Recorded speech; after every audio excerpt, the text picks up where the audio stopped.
بہرحال آئیے تو سنتے ہیں اللہ تعالیٰ کا ارشاد ہے کلوا واشربوا حتى يتبين لكم الخيط الابيض من الخيط الاسود من الفجر. اے لوگو تم کھاتے اور پیتے رہو کب تک؟ حتى يتبين لكم الخيط الابيض من الخيط الاسود، یہاں تک کہ سفید دھاگا اور کالا دھاگا کے درمیان فرق نہ ہو جائے. یہاں پر یہ جو خیط کہتے ہیں عربی میں درزی کو کہا جاتا ہے خیط، خیاط اس کا جمع خیاط ہے. بعض مفسرین دھاگے کے معنی میں لیے، لیکن بعض مفسرین دھاری کے معنی میں لیے. دھاری، سفید دھاری کالے دھاری سے الگ نہ ہو جائے، فرق نہ ہو جائے، اس وقت تک تم کھاتے اور پیتے رہو. اگر اس کا ظاہری معنی یہ لیا جائے کہ لوگوں تم کھاتے اور پیتے رہو اس وقت تک جب تک کہ کالا دھاگا اور سفید دھاگا کے درمیان فرق نہ ہو جائے. اگر یہ کالا دھاگا اور سفید دھاگا کے درمیان اس کا جو کلر ہے اس کلر کے درمیان فرق نہ ہو جائے گا کہ وہاں تک کھانے لگ جائیں تو پھر سورج نکل آئے. مان لیجئے ہم لوگ ابھی 4:47 پہ اذان ہوتی ہے، اس سے پہلے ہی ہم سحری کھا کر کے ختم کر دیتے ہیں. اگر لائٹ وائٹ سب کچھ بند کر دیا جائے تو کیا سفید اور کالے کے درمیان فرق ہو سکتا؟ نہیں ہو سکتا. اگر اس کے درمیان فرق کرنے کی اگر غرض سے آپ بیٹھے ہی رہیں تو پھر دن نکل آئے، یعنی صبح ہو جائے، ایک دم سورج طلوع ہونے کے قریب ہو جائے تب جا کر کے اس کا فرق نظر آتا. لیکن اس کا جو صحیح معنی جو دیا ہے اس کا وہ ہے سفید دھاری کالے دھاری سے فرق نہ ہو جائے وہاں تک کھاتے اور پیتے رہو. اس بات کو ہمیں سمجھنا ہے کہ سفید دھاری کیا ہے اور کالا دھاری کیا ہے. دراصل جو فجر کی اذان ہوتی ہے وہ فجر کی اذان صبح صادق کے بعد ہوتی ہے. ایک ہوتا ہے صبح صادق اور ایک ہوتا ہے صبح کاذب. تو صبح صادق میں فجر کی اذان ہوتا ہے، صبح کاذب میں نہیں ہوتا. صبح کاذب کیا ہوتا ہے؟ جیسے رات ڈھلتی جاتی ہے، ڈھلنے کے بعد آخری حصے میں تھوڑا سا یعنی صبح ہونے جیسے تھوڑا سا اجالا آتا ہے. حدیث میں تفسیر میں ایسا آتا ہے کہ اس تھوڑا سا اجالا آتا ہے. اجالا آنے کے بعد فوراً وہ اجالا غائب ہو جاتا ہے جس کو افق کہا گیا. یعنی اجالا وہ افق غائب ہو جاتا ہے، چھپ جاتا ہے، اسی لیے اس کو کاذب کہا گیا ہے. یعنی جھوٹا سب، یعنی وہ صحیح معنی وہ صبح ہوئی نہیں، وہ جھوٹا صبح، ابھی صبح ہوئی نہیں، اس لیے اس کو کاذب کا نام دیا گیا ہے، صبح کاذب. اب جب وہ سفید جو اجالا نکلا تھا وہ چھپ جاتا ہے، کالا ہو جاتا ہے. کالا ہونے کے بعد تھوڑی دیر کے بعد فوراً پھر وہ اجالا آتا ہے.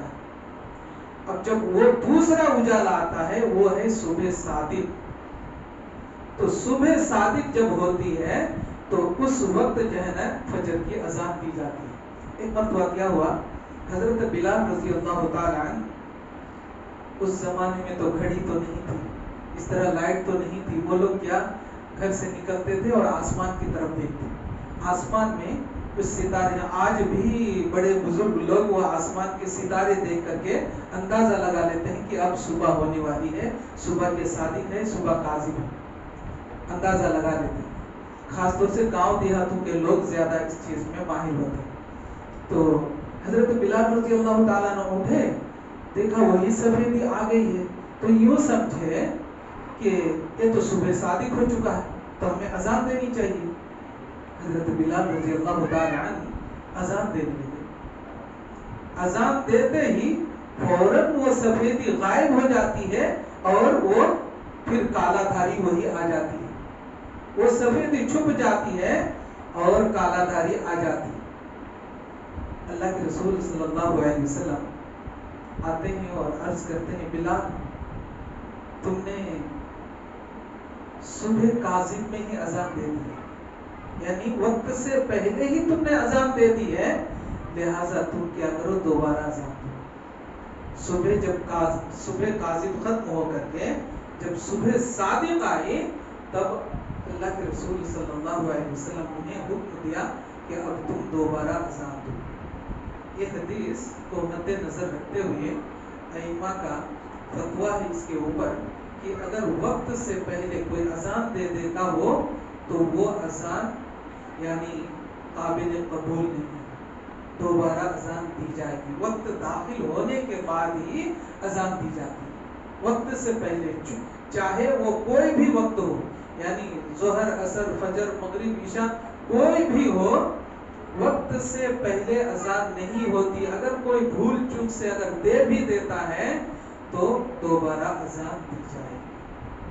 تو وہ صبح صادق کے بجائے صبح کاذب میں دے دی تھی حضرت بلال رضی اللہ تعالیٰ عنہ، اس لیے دوبارہ پھر اذان دی گئی۔ تو اس حدیث سے پتہ یہ چلا کہ صبح ایک صادق ہوتا ہے، ایک صبح کاذب ہوتا ہے۔ تو جو صبح کاذب ہے وہ ہے سفید دھاری کالے دھاری میں چینج ہو جاتا ہے، اور جب کالے دھاری سفید دھاری سے چینج ہوتا ہے اس وقت تک تم کھاتے اور پیتے رہو، یعنی صبح صادق تک اذان سے پہلے۔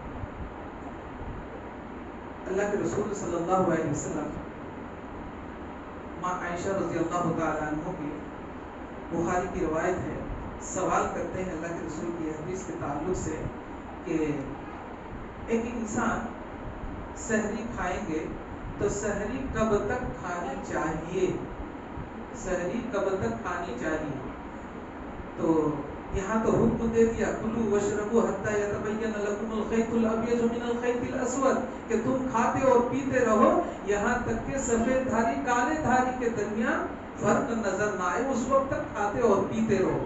لیکن سوال ان کا یہ تھا کہ ہم تو کھاتے اور پیتے رہیں گے، لیکن یعنی اذان تک ہم کھاتے پیتے رہیں گے یا اذان سے کچھ پہلے ہی ہم کھاتے اور پیتے رہیں گے؟ سوال ان کا یہ تھا۔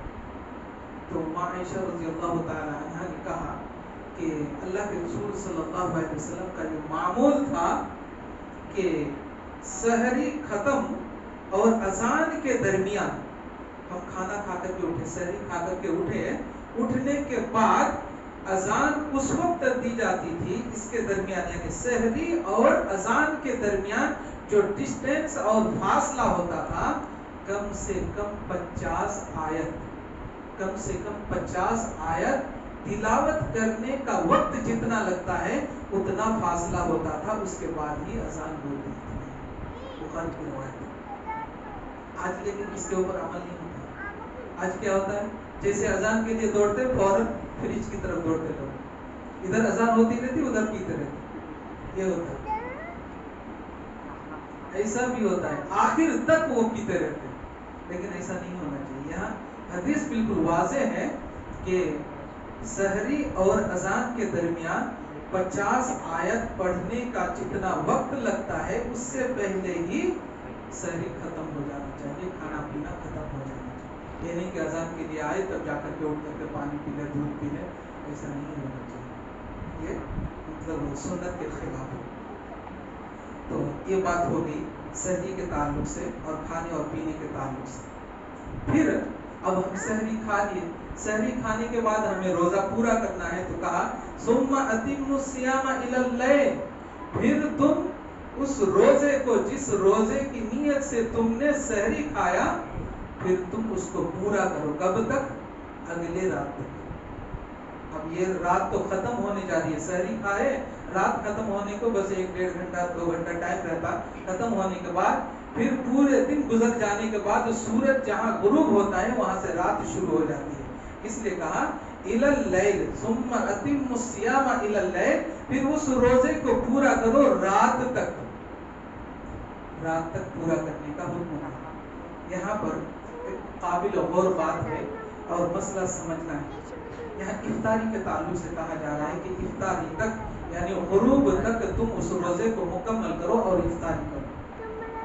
افطاری کرنے میں کچھ لوگ جلد بازی کرتے ہیں اور کچھ لوگ تاخیر کرتے ہیں۔ آئیے اس بات کو بھی سمجھ لیتے ہیں کہ کون حق پر ہے، کون صحیح صحیح راستے پہ ہے اور کون غلط راستے پہ.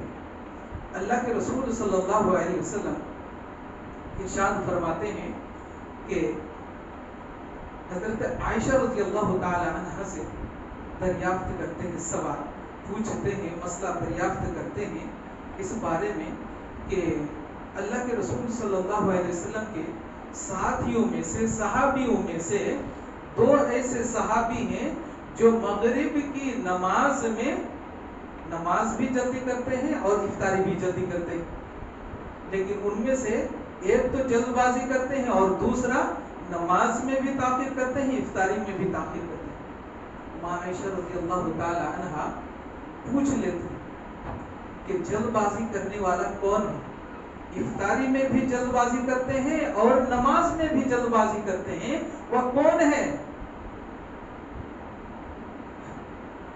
اللہ کے رسول صلی اللہ علیہ وسلم کی پیاری حدیث حضرت مسروق رضی اللہ تعالیٰ عنہ بیان فرماتے ہیں، جب ماں عائشہ رضی اللہ تعالیٰ عنہ یہ سوال پوچھا تو میں نے کہہ دیا کہ جلد بازی افطاری میں بھی جلد بازی اور نماز میں جلد بازی حضرت عبداللہ بن مسعود رضی اللہ تعالیٰ عنہ کرتے ہیں. تو ماں عائشہ رضی اللہ تعالیٰ عنہ نے کہا کہ اللہ کے رسول کا بھی معمول یہی تھا کہ وہ افطاری میں جلد بازی کرتے تھے اور نماز میں بھی جلد بازی کرتے تھے، کیونکہ مغرب کا وقت بہت قلیل ہوتا ہے، بہت کم ہوتا ہے. اسی طرح اس حدیث کی تصدیق کے لیے اور ایک بخاری کی روایت سنیے، یہ افطاری میں جلد کرنے کے تعلق سے حضرت ابو بکر رضی اللہ تعالیٰ عنہ جس رابی نے بیان فرماتے ہیں، بخاری کی روایت ہے کہ اللہ کے رسول صلی اللہ علیہ وسلم ایک مرتبہ کہیں سفر میں تھے اور روزے کی حالت میں تھے. چلتے گئے یہاں تک کہ مغرب کا وقت قریب آ گیا اور سورج پہاڑ کے پیچھے طرف چھپنے لگے، یعنی چھپ گیا. اللہ کے رسول صلی اللہ علیہ وسلم نے یہ روایت دو سند سے وارد ہے. ایک حضرت انس بن مالک رضی اللہ تعالیٰ عنہ سے بھی وارد ہے کیونکہ یہ خادم رسول تھے. تو اپنے ساتھیوں میں سے، اس لشکر میں سے کسی سے کہا، اے میرے ساتھی سواری سے اتر اور میرے لیے ستو گھول. ستو چنے کی ستو، گیہوں کی ستو آج کل بھی لوگ پیتے ہیں اور بہت طاقتور چیز ہے، تو اللہ کے رسول کو بھی یہ ستو بہت پسند ہے. تو جن کو کہا کہ سواری سے اتر اور میرے لیے ستو گھول، تو انہوں نے کہا کہ اللہ کے رسول ابھی تو دن باقی ہے. مطلب سورج جب پہاڑ کے پیچھے جب چھپتا ہے تو اجالا تھوڑا دکھتا ہے. تو اس صحابی رسول نے کہا کہ اللہ کے رسول ابھی تو دن باقی ہے. تو اللہ کے رسول صلی اللہ علیہ وسلم نے پھر کہا کہ تو سواری سے اتر اور میرے لیے ستو گھول. پھر انہوں نے یہی اعتراض کیا کہ اللہ کے رسول تھوڑی سی دیر کر لیتے، تھوڑا ویٹ کر لیتے، دن چھپ جاتا، اس کے بعد افطار کرتے. اللہ کے رسول صلی اللہ علیہ وسلم تھوڑا سا دانت چڑھا کر کے کہا، نالائق اتر اور میرے لیے ستو گھول. اتر گیا. اللہ کے رسول صلی اللہ علیہ وسلم کے لیے ستو گھولا گیا، ستو پیش کیا گیا اور آپ نوش فرمائے، یعنی افطار کیے. افطار کرنے کے بعد اللہ کے رسول صلی اللہ علیہ وسلم نے ان سے کہا، فَإِذَا غَرَبَتِ الشَّمْسِ، اے لوگوں سنو، جب تمہاری آنکھوں سے سورج غائب ہو جائے، اوجھل ہو جائے، چاہے پہاڑ کے پیچھے ہی کیوں نہ ہو، فَأَفْطِرُوا، تو تم کیا کرو، افطار کر دو، روزہ توڑ دو. یہ نہیں کہ تم 5 منٹ تک ویٹ کرتے رہو کہ ابھی چھپا نہیں چھپا، چھپا یا نہیں چھپا، غروب ہوا یا نہیں ہوا. یہ 5 منٹ تک تم انتظار کرتے رہو جب تک رات اندھیری ہو جائے. یہ اللہ کے رسول صلی اللہ علیہ وسلم نے یہ افطار میں جلد بازی کرنے کا شروع کہ جب تمہارے آنکھ سے سورج غائب ہو جائے. اب مان لیجیے، اب یہاں پر جو انڈیا کے اندر ہر ایریا اور ہر ڈسٹرکٹ اور ہر اسٹیٹ کا الگ الگ ٹائمنگ تھوڑا سا ہوتا ہے. اب ہماری آنکھ سے ابھی سورج کے پہاڑ کے پیچھے چھپ جائے، ہمارا مغرب شروع ہو گیا، ہماری رات شروع ہو گئی. اگر کسی کو دکھ رہا ہے تو اس کا ذہن نہیں ہوا، ابھی ان کا دن باقی ہے، لیکن ہمارا ختم ہو گیا. ہم افطار کر دیں گے.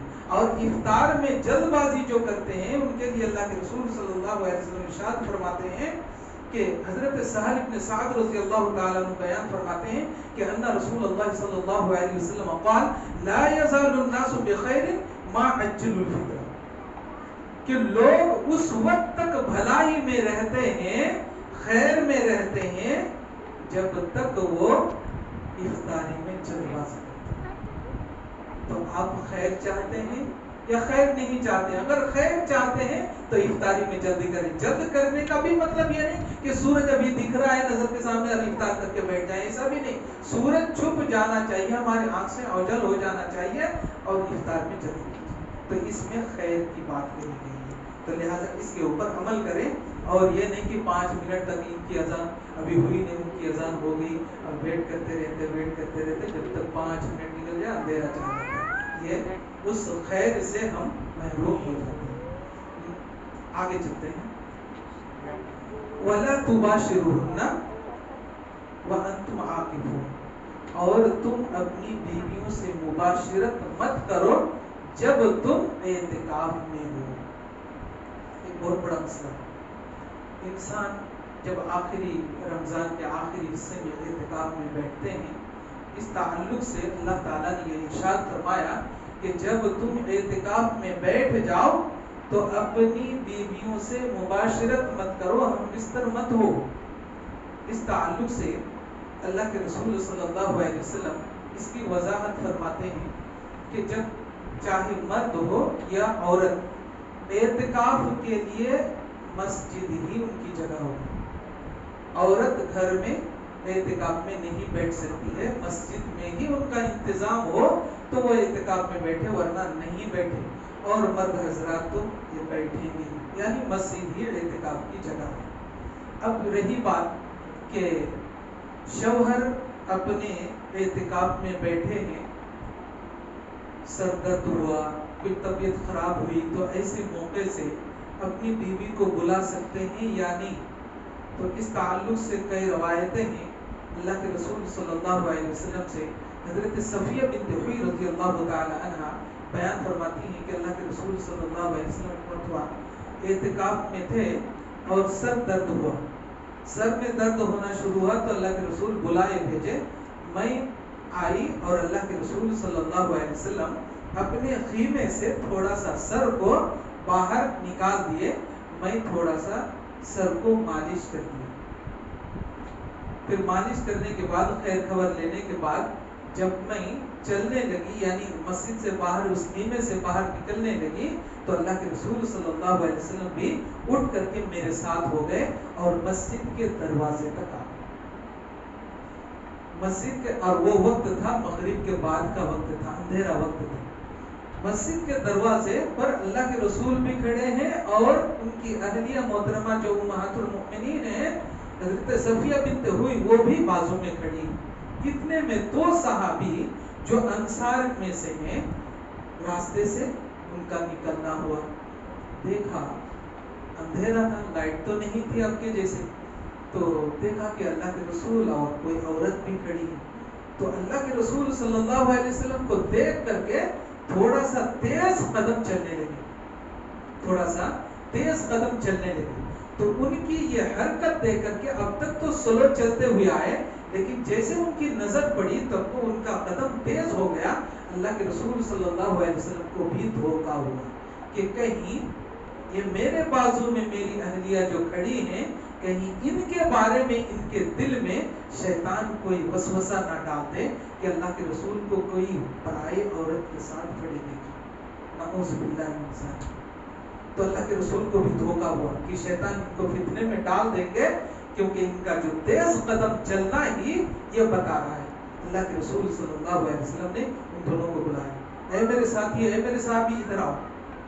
آئے. کہا یہ میرے بازو میں جو کھڑی تھی وہ میری بیوی تھی، صفیہ بنت ہوئی تھی. جیسے ہی کہنا تھا وہ دونوں صحابی، انصاری صحابی کہنے لگے اللہ اکبر، اللہ اکبر. اللہ کے رسول، کیا آپ کے تعلق سے کیا ہم اس طرح کے خیالات کر سکتے ہیں؟ اللہ کے رسول صلی اللہ علیہ وسلم نے کہا اے میرے ساتھیو، تمہارے جسم کے اندر جو خون نس کے اندر گردش کرتا ہے ویسے ہی شیطان تمہارے جسم کے اندر گردش کرتا ہے کہ کہیں تمہیں وہ فتنے میں نہ ڈال دے اور تمہیں گمراہ نہ کر دے، تمہیں اس بات پر نہ اکسا دے کہ اللہ کے رسول صلی اللہ علیہ وسلم کو ایک پرائی عورت کے ساتھ کھڑے دیکھا۔ اس لیے میں نے اس بات کا خلاصہ کرنے کے لیے میں نے تمہیں بلایا اور اس وہم سے میں نے دور کیا، تب جا کر کے ان کی دل کی بات، جو دل کے اندر جو ایک وسوسہ جو پیدا ہوا تھا اس وسوسہ کو دور کر دیتے ہیں۔ تو اس حدیث سے پتہ یہ چلا کہ اگر شوہر اگر بیمار سیمار ہو جائے، اگر تیل مالش کی بھی ضرورت پڑ جائے پیر میں، سر میں، بدن میں، تو اتنا کر سکتے ہیں، لیکن مباشرت اور قرب جوار ہونے سے منع کیا گیا۔ تلک حدود اللہ فلا تقربوها، یہ اللہ تعالیٰ کی حدود ہیں، جو یہ باتیں بتائی یہ اللہ تعالیٰ کا حدود ہیں۔ فلا تقربوها، کہا کہ تم ان کے قرب مت ہو، یعنی اپنی بیوی کو، یعنی اپنی بیوی کے ایک دم لپٹنا سے بوس و کنار ہونا، یہ سب منع ہے۔ جو اعتکاف میں بیٹھ کر کے جو اگر کوئی بیٹھتے ہوں تو یہ چیزوں سے منع کیا گیا ہے۔ کذالک یبین اللہ آیاتہ للناس، اسی طرح اللہ تعالیٰ اپنی نشانیوں کو، اپنی آیتوں کو کھول کھول کر کے بیان کرتے ہیں، للناس، لوگوں کے لیے، لعلہم یتقون، تاکہ لوگ ڈرنے والے بن جائیں، متقی اور پرہیزگار بن جائیں۔ محترم حاضرین، یہ تھی ان آیت کا جو خلاصہ جو آپ کے سامنے میں نے رکھا۔ یہاں پر ایک بات اور میں بتا دوں، مسئلہ، ایک انسان اپنی بیوی سے ہم بستر ہو کر کے وہ غسل جنابت ان کے اوپر فرض ہوتا ہے۔ اب بہت سارے انسان شادی شدہ نہیں ہوتے ہیں، غیر شادی شدہ ہوتے ہیں، ان کا احتلام ہو جاتا ہے، نائٹ فال ہو جاتا ہے، تو ایسے انسان کیا کریں گے؟ سحری کا وقت ہو جاتا ہے، سحری کا وقت ہو جاتا ہے، اب غسل کرنے جائیں تو اذان ہو جائے، تو ایسے موقع سے ہم کیا کریں گے؟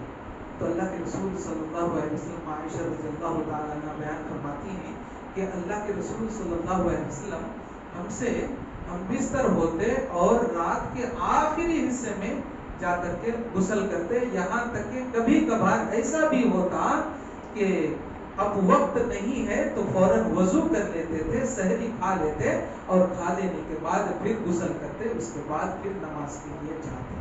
تو پتہ یہ چلا اس حدیث سے کہ اگر کسی کو اس طرح کا احتلام ہو گیا ہو یا غسل جنابت ہی ہو بستر کی وجہ سے اور وقت بالکل ختم ہو گیا ہو، تو وہ کیا کرے؟ پہلے پیشاب کر لیں، پیشاب کرنے کے بعد وضو کر لیں، وضو کرنے کے بعد سحری کھا لیں اور سحری کھانے کے بعد پھر غسل کرے اور غسل کے بعد نماز کے لیے آئے۔ تو یہ اس حدیث سے معلوم یہ ہوا کہ روزہ کے لیے، روزہ رکھنے کے لیے غسل ضروری نہیں ہے، پاکی یہاں ضروری نہیں ہے جو جسمانی پاکی ہے۔ ہاں، پاکی کس کے لیے ضروری ہے؟ نماز کے لیے ضروری ہے، تلاوت کے لیے ضروری ہے۔